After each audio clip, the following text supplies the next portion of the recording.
নমস্কার বন্ধুরা, আগের দিন যে ক্লাস 10-এর হিস্ট্রি 6 নম্বর চ্যাপ্টারের মাধ্যমিকের টেস্টের যে সাজেশন আমি দিয়েছিলাম, অধ্যায় 6-এর যে টেস্টের সাজেশন দিয়েছিলাম মাধ্যমিকের, তার পার্ট 2 সাজেশন আজকে আমি দেব।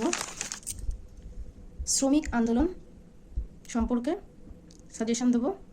প্রথমেই তাহলে শুরু করছি 8 মার্কসের কোয়েশ্চেন দিয়ে। এই কোয়েশ্চেনগুলো যেগুলো প্রথমে দিচ্ছি সেগুলোতে 8 নম্বর থাকবে পরীক্ষায়।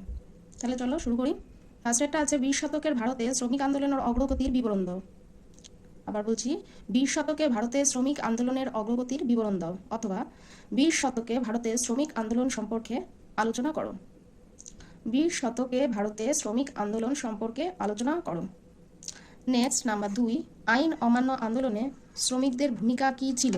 নাম্বার 2, আইন অমান্য আন্দোলনে শ্রমিকদের ভূমিকা কী ছিল। আশা করি তোমরা টুকে নিয়েছো, দেখে নিয়েছো। এবার চলে যাচ্ছি নাম্বার 3। নাম্বার 3-তে আছে ওয়ার্কার্স ও পেজেন্টস পার্টি কেন গড়ে উঠেছিল। আবার বলছি ওয়ার্কার্স ও পেজেন্টস পার্টি কেন গড়ে উঠেছিল। এর সাথেই আছে এদের উদ্দেশ্য ও কর্মসূচি কী ছিল। এর সাথেই আছে এদের উদ্দেশ্য ও কর্মসূচি কী ছিল। চলে যাচ্ছি নাম্বার 4। 20 শতকে ভারতে উপনিবেশ বিরোধী আন্দোলনে বামপন্থীদের ভূমিকা আলোচনা করো। আবার বলছি 20 শতকের ভারতে উপনিবেশ বিরোধী আন্দোলনে বামপন্থীদের ভূমিকা আলোচনা করো। চলে যাচ্ছি নাম্বার 5। ভারত ছাড়ো আন্দোলনে ভারতের শ্রমিক শ্রেণীর ভূমিকা আলোচনা করো। আই রিপিট, ভারত ছাড়ো আন্দোলনে ভারতের শ্রমিক শ্রেণীর ভূমিকা আলোচনা করো।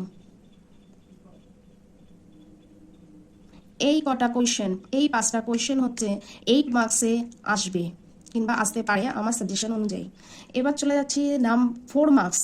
4 মার্কসের যে প্রশ্নগুলো আসতে পারে আমার সাজেশন ওয়াইজ, সেগুলোর আলোচনা করতে আমি কন্টিনিউ নাম্বারিং করে নিতে, তোমরা 1-2 করে লিখতে পারো। নেক্সট কোয়েশ্চেন 4 নাম্বারের জন্য, 20 শতকে ভারতে শ্রমিক আন্দোলন শুরু হওয়ার প্রধান কারণগুলি কী ছিল। আবার বলছি 20 শতকে ভারতে শ্রমিক আন্দোলন শুরু হওয়ার প্রধান কারণগুলি কী ছিল।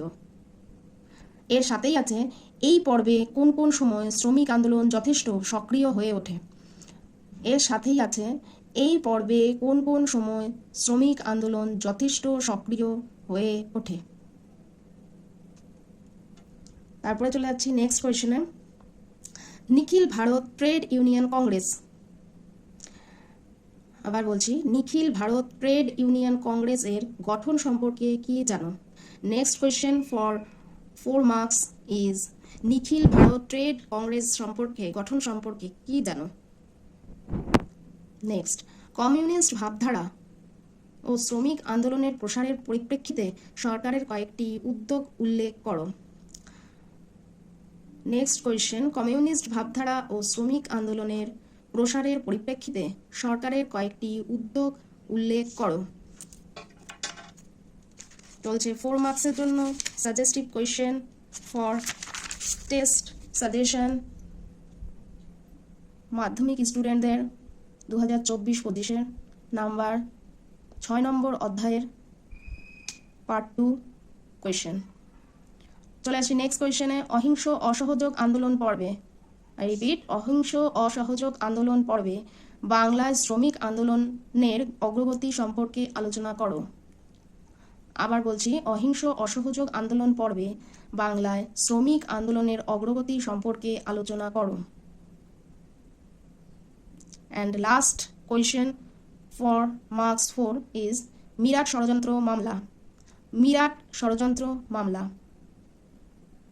তাহলে আজকের মতো এখানেই শেষ করছি। আমার 6 নম্বর চ্যাপ্টারের সমস্ত সাজেস্টিভ কোয়েশ্চেন দেওয়া হয়ে গেছে, যেইগুলো সম্ভাব্য টেস্ট পরীক্ষার মাধ্যমিকের 6 অধ্যায় থেকে আসতে পারে। আমি সেগুলো ব্রড কোয়েশ্চেন নাম্বার 8 এবং নাম্বার 4-এ যেই কোয়েশ্চেনগুলো আসতে পারে 6 নম্বর অধ্যায়ের টেস্ট পরীক্ষার জন্য, আমি সেগুলো পুরো চ্যাপ্টার কভার করে দিলাম, কমপ্লিট করে দিলাম। এইরকমই আমার সাজেশন পাওয়ার জন্য আমার চ্যানেলকে সাবস্ক্রাইব করে রাখবে এবং সঙ্গে থাকবে আমার, যাতে আমি আমার সাজেশন তোমাদের কাছে পৌঁছে দিতে পারি। এবং তোমরা সময় মতো আমার সাজেশন পেয়ে যাওয়ার জন্য অবশ্যই আমার চ্যানেলকে সাবস্ক্রাইব করে রাখবে। Thank you.